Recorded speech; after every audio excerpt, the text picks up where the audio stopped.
November 5, 1975. 6:10 p.m. 7 men return home after a long day cutting down trees in the forests of Arizona. Suddenly, one of them sees something among the trees. A golden glow that shouldn't be there. The driver brakes. Everyone sees it now. Just 30 meters away, hovering over a clearing, a ship. Metallic. Real. Impossible. Travis Walton, 22, gets out of the truck. His colleagues shout for him to come back. But he walks toward the light. And then, a beam of blue-green energy strikes him. His body rises from the ground. The men panic. The driver starts the engine. They flee. When they return 15 minutes later, Travis Walton has disappeared. They will not see him again for 5 days and 6 hours. This is the Travis Walton case. And for almost 50 years, it has been considered one of the most documented and most controversial alien abduction incidents in modern history. This isn't a case of just one person making extraordinary claims. There are 7 witnesses. Hardworking men, loggers from Arizona, with no history of seeking media attention. Everyone saw the same thing. They all underwent polygraph tests. They all faced scrutiny from the police, the media, and decades of skeptical investigators. But here is the question that has obsessed researchers for half a century. Did it really happen? Was Travis Walton taken aboard an alien spacecraft, or is this one of the most elaborate and persistent hoaxes of all time? Today we're going to examine every detail of this case. The testimonies. The evidence. The contradictions. The polygraph tests that weren't revealed to the public for years. And in the end, I'll let you decide what to believe. Because after thoroughly investigating this case, I can guarantee you one thing: there are no easy answers. Snowflake, Arizona.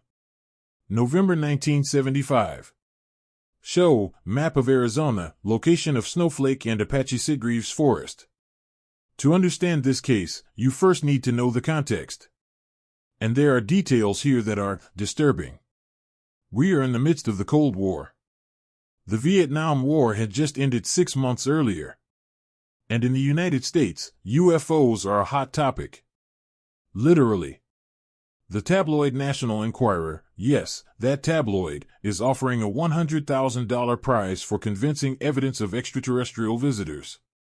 And here's a fascinating detail. On October 20th, 1975, just 2 weeks before the incident, NBC aired a movie called The UFO Incident.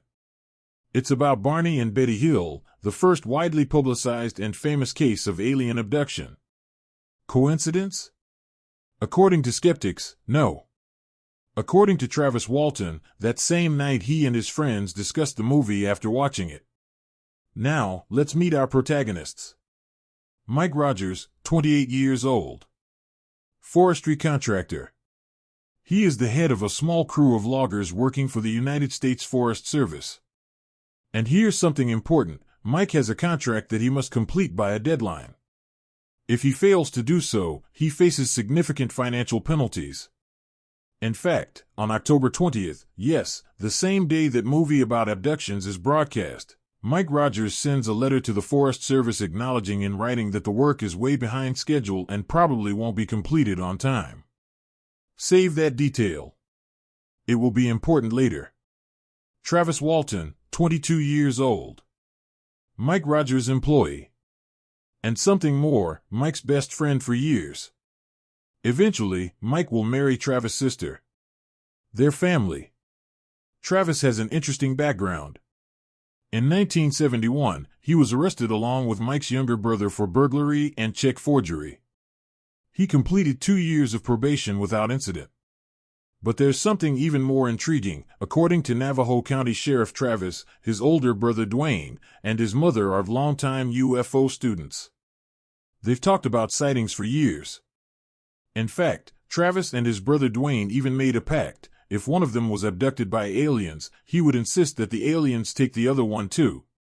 A genuine interest in the unknown, or something more. The other 5 men in the truck, Alan Dallas, Dwayne Smith, John Goulet, Steve Pierce, and Ken Peterson. Lumberjacks.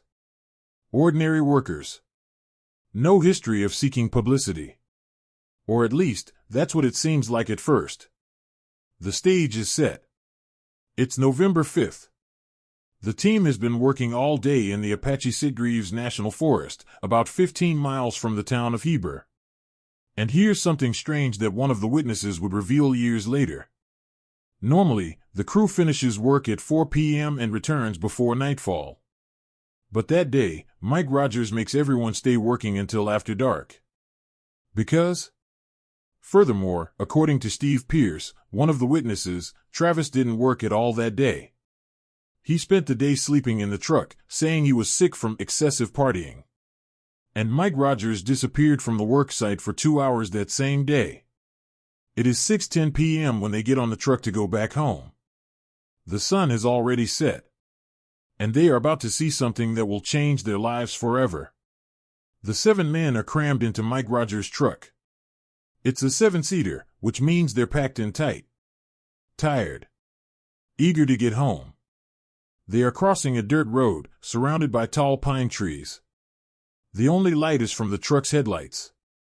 And then, one of them sees it. A glow. Golden. Between the trees on the right. What's that?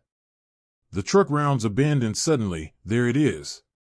Just 90 feet away, that's less than a football field, hovering approximately 15 feet above a forest clearing. A ship. All men see her. There's no question about it. Everyone saw her. But now comes the part where things get complicated. According to the testimony of the 6 witnesses, the craft is shaped like 2 shallow bowls joined at their rims. Or like cake molds placed against each other. Travis would later describe it as measuring between 15 and 20 feet in diameter and 8 to 10 feet in thickness. Interestingly, these dimensions exactly match something that exists in those forests, the Forest Service's fire lookout towers. But we'll get to that later. The truck stops. The men are in shock. Some are terrified. Others, fascinated. And Travis Walton. Travis opens the truck door. Travis, no. His colleagues are shouting at him to come back. To be careful. But Travis walks toward the ship. According to his own later testimony, he's not sure what drives him. Curiosity. Perhaps something more. He stops a few feet from the edge of the clearing. He looks up. The ship is at a 60-degree elevation from where he is standing. And then they hear a sound. All witnesses describe the same thing, a high-pitched, rising ringing sound. The ship begins to wobble slightly. Travis takes a couple of steps back. He seems to be reconsidering what he's doing. And at that moment, a beam of blue-green light explodes from the bottom of the ship. He punches Travis directly in the chest. Witnesses describe his body rising from the ground, his arms extending, as if he had received a massive electric shock. It falls backwards. It doesn't move. Inside the truck, there is total panic. Mike Rogers steps on the gas. The wheels spin on the dirt. The truck lurches forward violently. They flee. Here's an interesting psychological detail. Years later, some of the men would admit that they all thought they were in danger. That if that thing could do that to Travis, it could do it to them too. Survival instinct? Or something more? A quarter of a mile away, Mike brakes the truck. There's a frantic debate. Some want to go back. Others are terrified. They look back. And they see a light rising from the forest. Quick. Silent. It heads northeast and disappears. The ship has left. Mike turns the truck around. They return. For 15 minutes, they search for Travis. They shout his name. They search the area with flashlights. Nothing. Travis Walton has disappeared. It is 7:45 p.m. when Mike Rogers arrives in Heber, the nearest town, and reports the disappearance to the Navajo County Sheriff. And here's something fascinating about human behavior under extreme stress. On the way to Heber, the men debate what they are going to say. Everyone agrees on one thing: no one will believe them if they tell the truth. They try to think of an alternate story. An accident. Something. Anything that sounds more believable than a spaceship took him. They can't think of anything. So they recount exactly what they saw. The sheriff doesn't know whether to believe them or if they've just confessed to a murder. The next 72 hours are a nightmare for the 6 men. The police organize massive search parties. They comb the forest.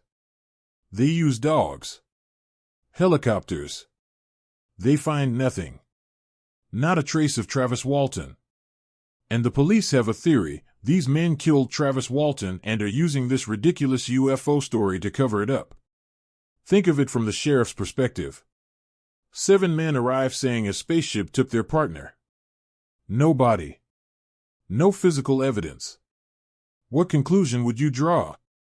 The interrogations are intense. Hours of questioning. They separate them. They put them back together. They look for inconsistencies in their stories. But here's the strange thing: the stories coincide. Not perfectly, which is actually a point in their favor, because honest witnesses never remember everything exactly the same way, but the main details are consistent. Everyone saw the ship. Everyone saw the beam of light hit Travis. They all fled. On November 10th, 5 days after the disappearance, the police decided to do something definitive. Polygraph tests. The 6 men are subjected to polygraph examinations by C.E. Gilson, an experienced examiner. The questions mainly focus on one thing: did they hurt Travis Walton? Everyone passes by. According to the evidence, none of them hurt Travis. Now, there is a question about the UFO included on the exam, but the examiner himself is clear about this: it was added at the sheriff's request, and a single question does not make this valid evidence about the UFO incident. It's evidence of murder. And on that, they're innocent. But if they didn't kill him, where is Travis Walton? Midnight, November 10th, 1975. A telephone booth at a gas station near Heber, Arizona. The phone rings. Travis's sister answers. It's Travis. His voice is trembling. He is disoriented. Confused. Come and get me. I'm in Heber. 5 days and 6 hours after disappearing, Travis Walton has reappeared. When his family arrives, Travis is visibly in shock. He is pale. Weakened. Covered in bruises and scrapes. He has lost a significant amount of weight. He is dehydrated. He is taken to the hospital immediately. And here are the medical facts. This is important. Blood and urine tests show no trace of drugs, alcohol, or psychoactive substances in his system. Nothing. But it exhibits all the signs of severe physical and psychological trauma. Nightmares. Extreme sensitivity to bright lights. Emotional trauma. And he has a mark on his arm that, according to him, suggests some kind of intravenous feeding. So what happened to Travis Walton during those 5 days? According to him, he awoke aboard the ship in a cold, metallic room. 3 small beings, with pale skin, large heads, and almond-shaped black eyes, surrounded him. He panicked. He defended himself. He fought. He managed to escape that room, only to find more corridors. More rooms. And then he saw something different: tall figures, almost human in appearance. Blonde hair. Blue eyes. No visible emotions. One of these beings, Travis describes them as almost human, although hairless and with very white skin, led him to another room. They placed a mask over his face. And Travis lost consciousness. The next thing he remembers is waking up on the road, outside of Heber. The ship rose silently above him, and then disappeared into the night sky. That's what Travis Walton claims happened. And for almost 50 years, it has maintained that story. But here's what most documentaries about this case haven't told you. November 15th, 1975. 5 days after Travis reappeared. Travis Walton undergoes his first polygraph test. The examiner is John J. McCarthy, with 20 years of experience. He is one of the most respected examiners in the state of Arizona. The test was organized by APRO, the Aerial Phenomena Research Organization, and paid for by the National Enquirer.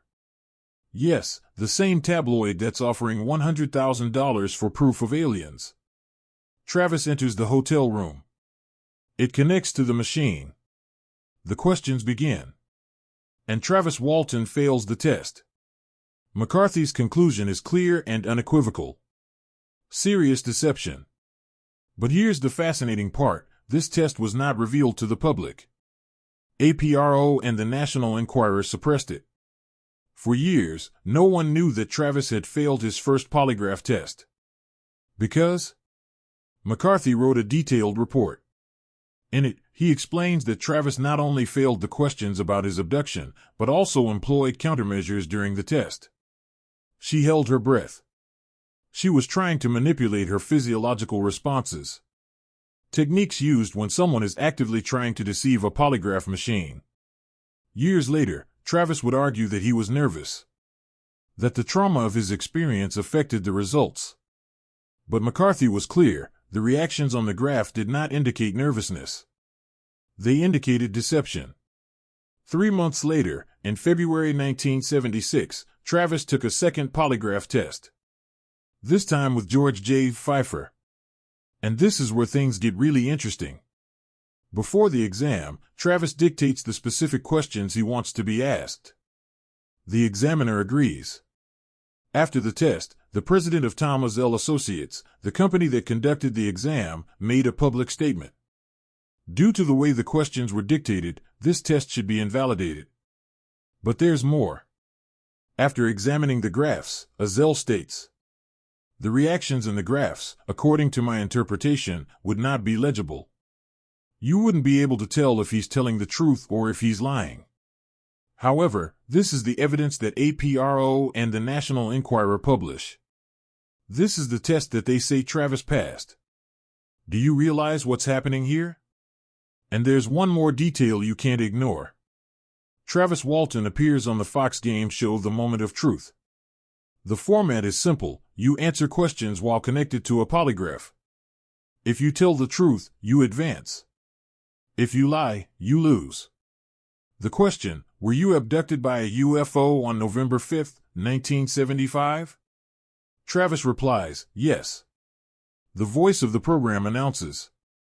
That answer is false. So, does this definitely mean that Travis lied? Not necessarily. Polygraphs are not infallible. They are not admissible in most courts precisely because they are not 100% reliable. But when you fail 3 polygraph tests about the same event, you have to ask yourself, so, after almost 50 years, what do we really know? Let's examine the main theories. And I warn you, none of them are perfect. Theory 1, IT was real. Travis was abducted by aliens. The arguments in favor. Multiple witnesses. 6 men saw the same craft. All passed polygraph tests confirming they did not harm Travis. Testimonial consistency. For almost 50 years, these men have maintained the same basic stories. That is extraordinary. Real medical evidence. The weight loss, the dehydration, the trauma, all medically documented. There were no drugs in his system. And there's something else. Travis describes details about his experience on board that are unique. It doesn't fit neatly into this typical mold of abductions that became popular later. In fact, researchers like Tracy Torme have pointed out that the Walton case breaks many of the patterns of other abduction cases. The multiple witnesses, the 5-day disappearance, the specific details. But the problems with this theory. The failed polygraph tests. The suppression of the first test. The dictation of questions in the second. The family's strange behavior. Travis's mother, when the police inform her that her son has disappeared, calmly replies, "Well, that's how these things happen." What mother responds like that? And Brother Dwayne, during the search, says things like, "He's not even missing. He knows where he is, and I know where he is." How do you know? Theory 2, IT was an elaborate deception. Skeptics like Philip J. Klass argue that everything has too many convenient coincidences. The reason: Mike Rogers has a contract he can't fulfill. He faces severe financial penalties. He needs a compelling reason to justify the delay. An act of God. Or in this case, an act of extraterrestrials. In addition, the National Enquirer was offering rewards for UFO stories. Travis and the crew eventually received $5,000 from the tabloid. The timing: just 2 weeks earlier, a movie about the Hill abduction was broadcast. The men watched it and talked about it. The day's behavior: Travis didn't work that day, supposedly because he was sick. Mike Rogers disappeared from the site for 2 hours.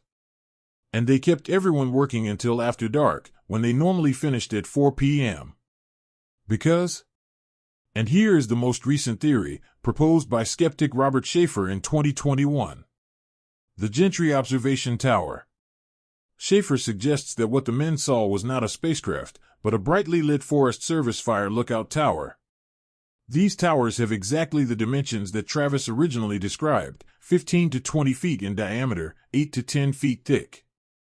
In fact, the first sketches that witnesses made shortly after the incident show a squat and angular object, very similar to a tower.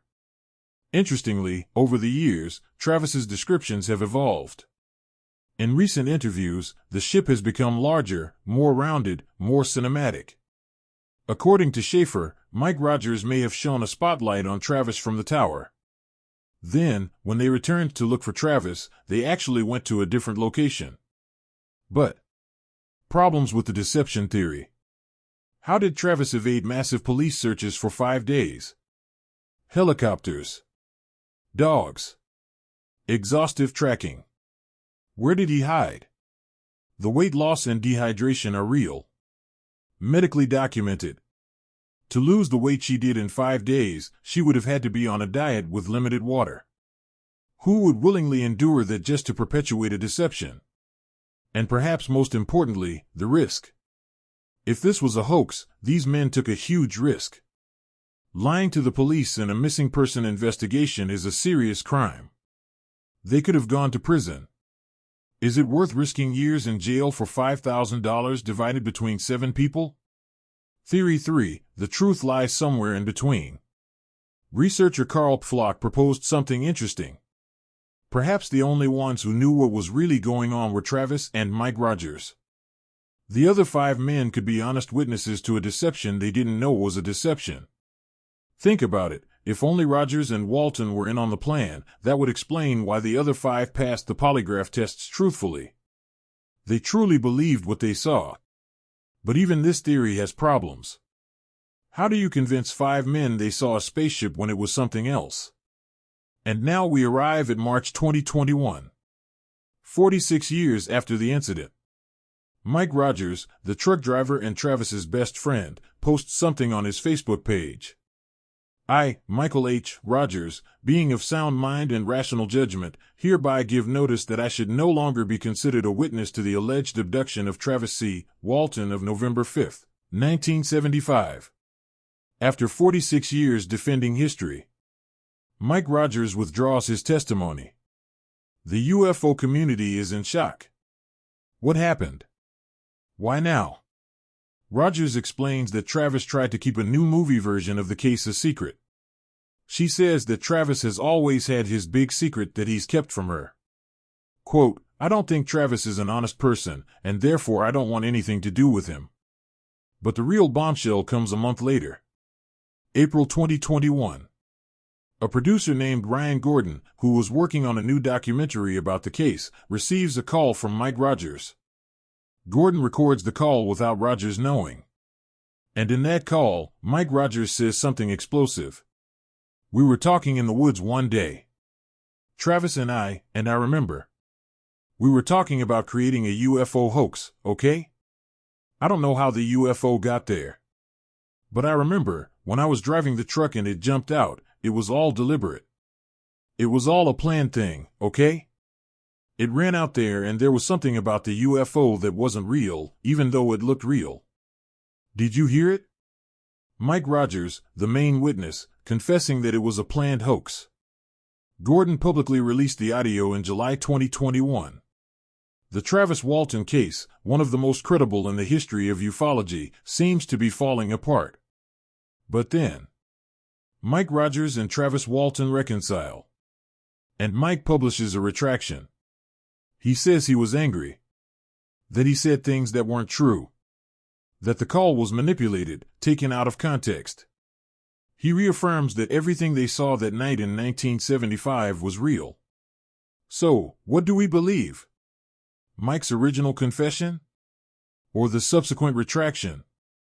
And here's the problem with this case in a single question. Can a witness retract a retraction and still be credible? Look, after investigating this case thoroughly, I have to be honest with you. There are elements that simply don't fit together. No matter which theory you choose. If it was real, why did Travis fail multiple polygraph tests? Why was her family's behavior so strange during her disappearance? Why have the descriptions of the ship changed over time? And why did Mike Rogers confess in 2021, even if he later recanted? If it was a deception, how did Travis evade a massive police manhunt for 5 days? Why risk prison for $5,000? How do you explain the actual, medically documented weight loss and dehydration? And how do you keep 6 men telling the same story for almost 50 years? Here's what we do know for sure. 7 men reported seeing something in the woods on November 5, 1975. Travis Walton disappeared for 5 days and 6 hours. An extensive and thorough police search was conducted. Travis reappeared with verifiable signs of physical trauma. The 6 witnesses passed polygraph tests confirming they had not harmed Travis. Travis failed at least one polygraph test about his abduction, suppressed for years. Mike Rogers confessed it was a hoax in 2021, then retracted his statement. Everything else is interpretation. Everything else depends on what you choose to believe. And perhaps that is the true legacy of the Travis Walton case. It's not a case about aliens or hoaxes. It is a case about certainty.